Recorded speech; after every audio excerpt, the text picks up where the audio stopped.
Hola, bienvenidos a Escuchai, podcast sobre inteligencia artificial. Mi nombre es Simón y me encuentran en Twitter en @artificialsimón. Estoy con mi amigo Diego. Hola Diego, ¿cómo estás? Hola Simón, bien, gracias. Un saludo a quienes nos escuchan hoy en el primer episodio de Escuchai. Simón, podríamos partir por contarle a la audiencia de qué se trata Escuchai. La idea de este podcast es conversar sobre inteligencia artificial en su más amplio sentido. Queremos entregarle a la gente ideas de qué es lo que significa inteligencia artificial, cómo se usa y cuál es el estado del arte de esta área. Vamos a tener recomendaciones de libros, de bibliotecas que pueden descargar y utilizar, y vamos a responder todas las preguntas que nos pueden hacer en las redes sociales. En este capítulo queremos dar una introducción sobre la inteligencia artificial. Para eso vamos a partir con una definición bastante genérica de lo que es. Inteligencia artificial es una ciencia que intenta dotar a las máquinas con inteligencia. Pero el concepto de inteligencia, ¿es posible definirlo? Es bastante complicado hacerlo, y dentro de esta área tenemos más que una definición específica de lo que es, tenemos un ejemplo de qué es lo que sería una máquina que tuviera inteligencia. Esto es el test de Turing. Este test consiste en colocar un humano a conversar con un ente que puede ser otro humano o puede ser una máquina.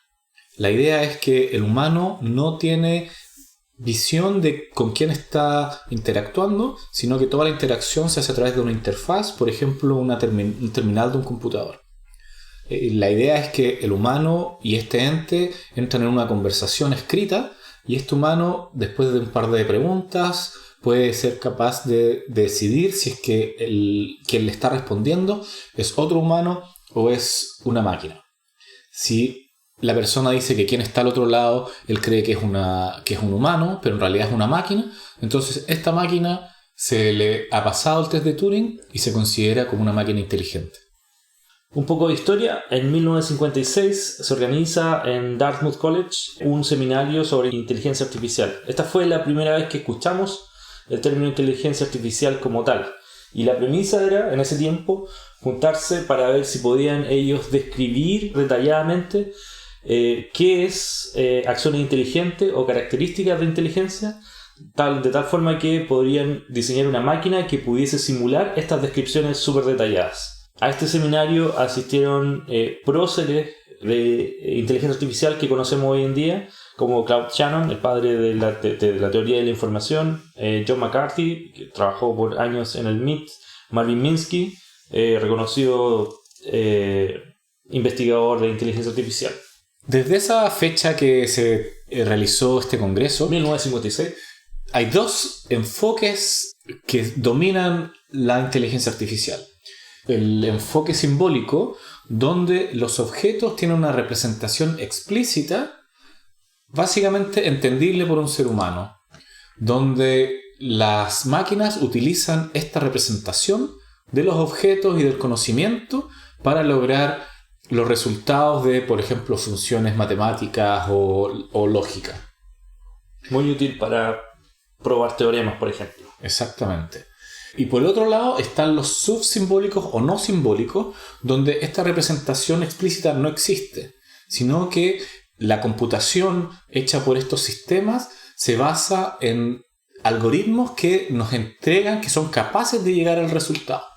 Por ejemplo, redes neuronales, donde el objeto del cual se quiere transformar o usar como dato para obtener el resultado no está codificado explícitamente, sino que son las mismas conexiones dentro de la red neuronal las que generan el resultado esperado.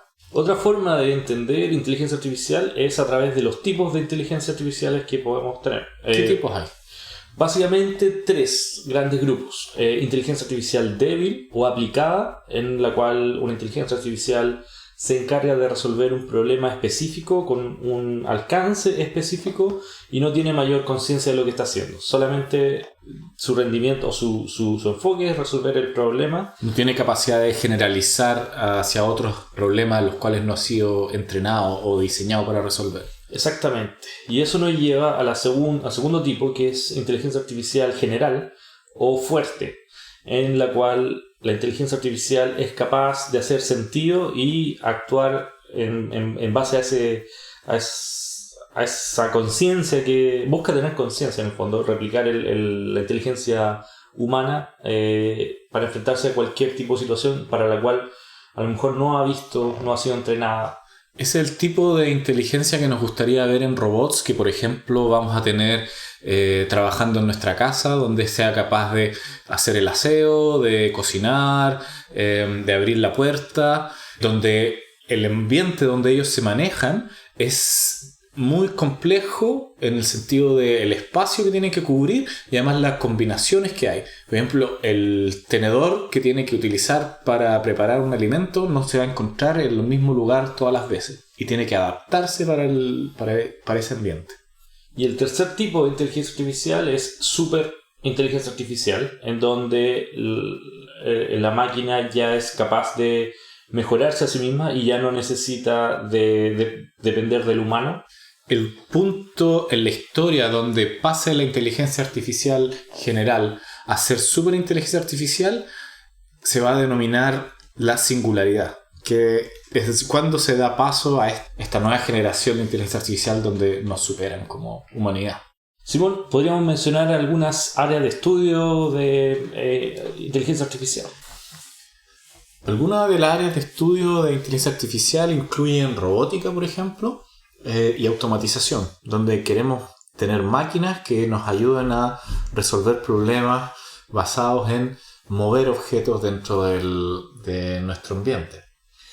Otra área es la visión artificial, donde la idea es que estas máquinas sean capaces de entender qué es lo que está pasando en un dato de entrada que es como una imagen que viene basado en lo que nosotros consideramos como visión, ¿no? Aprendizaje automático o machine learning, donde las máquinas son capaces de extraer características de los datos que se le entregan a ellos y son capaces de generalizar categorizaciones o predicciones sobre datos donde solamente se le han entregado información que está etiquetada.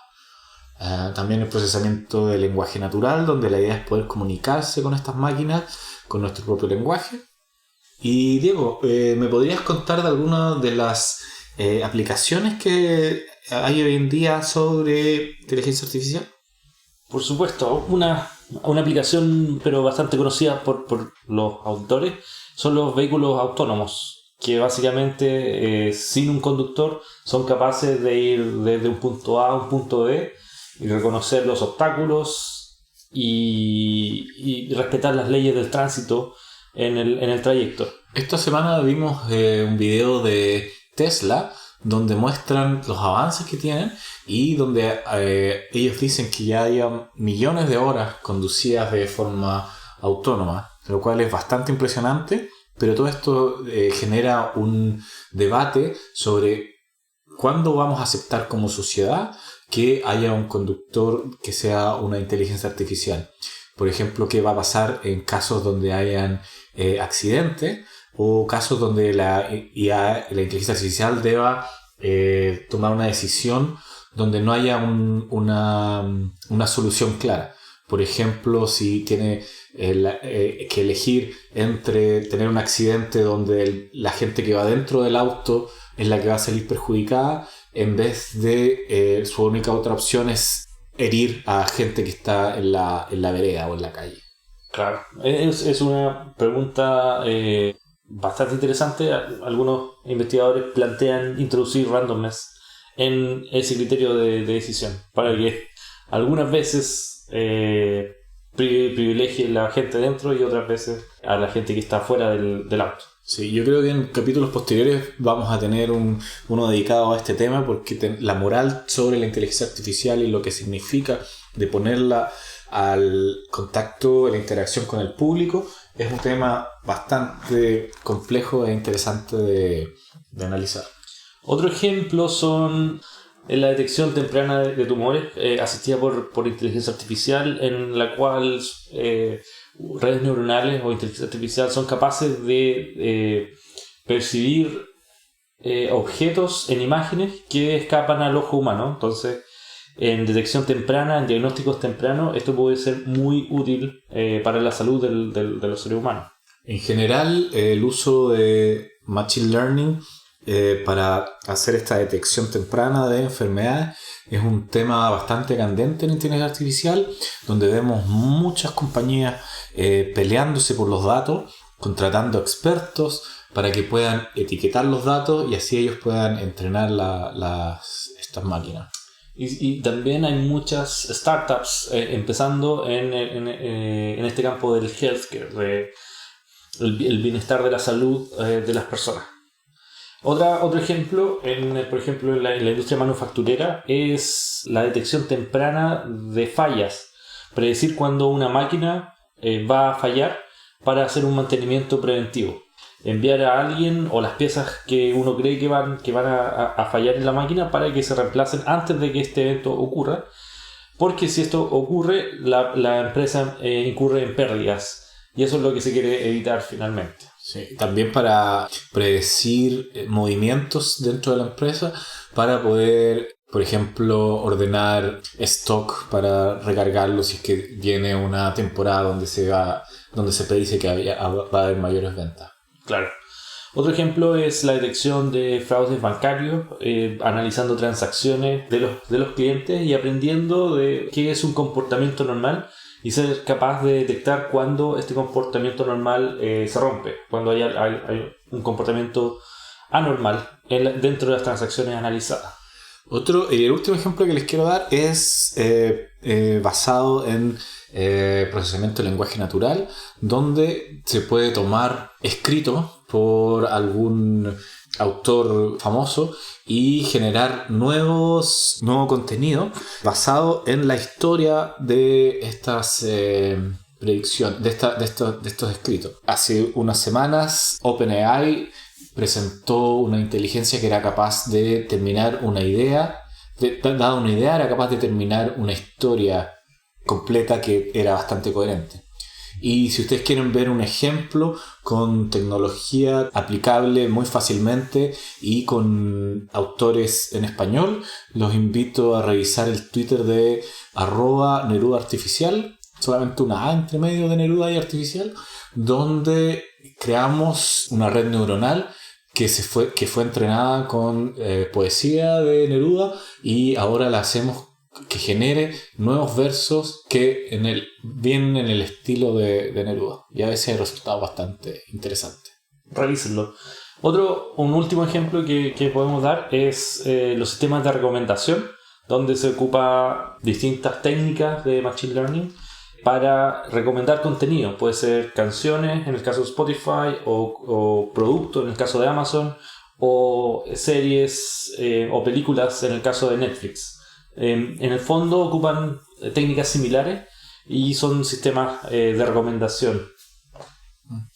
Bueno, esperamos que esta introducción bastante breve pueda servir para ahondar más sobre este apasionante mundo de la inteligencia artificial. En los próximos capítulos vamos a estar seleccionando temas los cuales vamos a expandir en nuestros comentarios.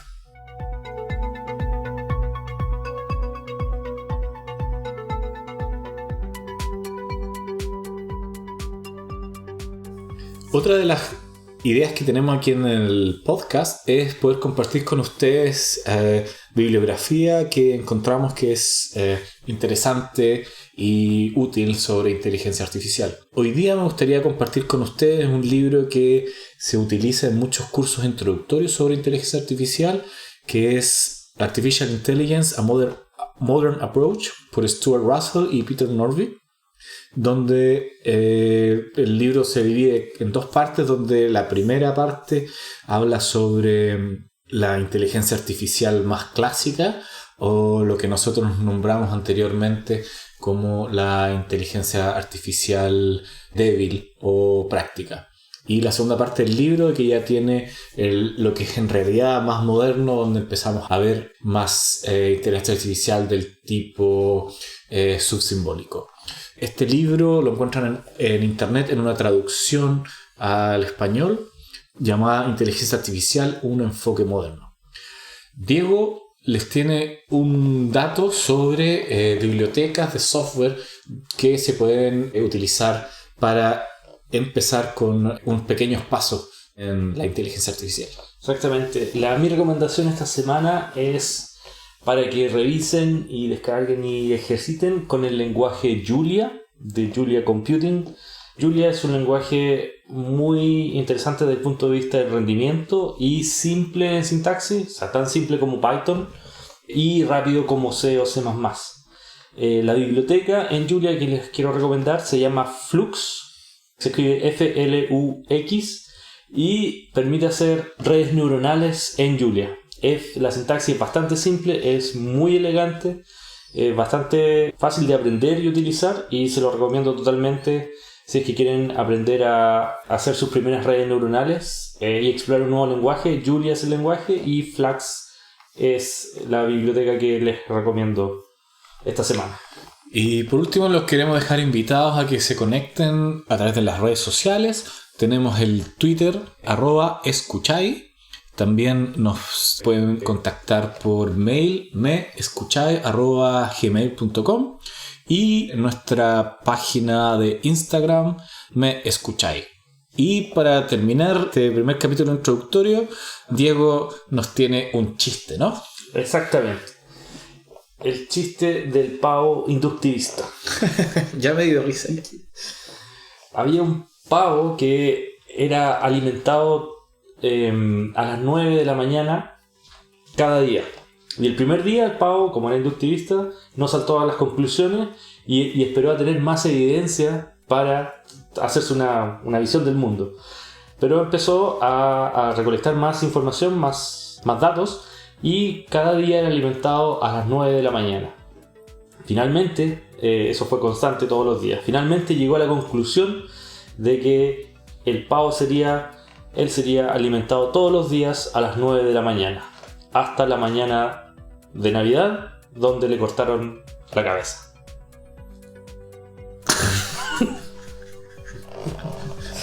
Gracias.